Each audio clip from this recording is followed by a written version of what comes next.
Namaste, I'm Nayaswami Jyotish, and I want to talk about my great teacher, Swami Kriyananda, and the legacy that he left for us. Now, he was a person of tremendous outward accomplishments.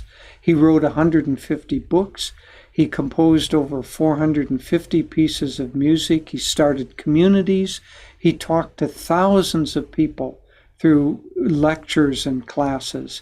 But I want to talk about three qualities that he shared with us that we can all have in our own life. The first is focus, the second is kindness, and the third is living with Dharma. So first, let me talk about focus. He had the laser-like ability to bring his concentration completely to whatever task he was doing. If he was interrupted in a task, he would quickly finish whatever he needed to do and then go right back to what he was doing. I once saw him editing a manuscript when his secretary came into the room. He just glanced up, acknowledged that the secretary had come, and then with complete attention finished his editing. Then with complete attention, he turned to the secretary and said, "What do you have for me now?"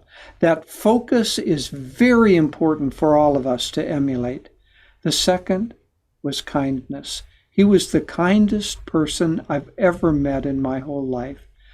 He was constantly giving and supporting and helping other people, never thinking of them as less than he was, but he approached everyone as if they were his friend.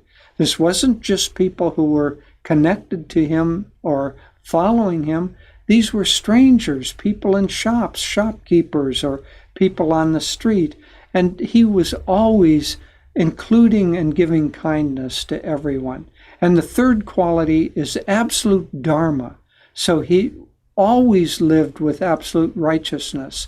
For instance, non-lying. If he said he was going to undertake a little task like buying a newspaper, even if he didn't need to do it, he would go ahead and do that task just in order to keep his words. So these three qualities we can all emulate and all practice in our own lives. So let's each of us increase our focus, live our lives with great kindness, and live our lives absolutely righteously and in attunement with Dharma.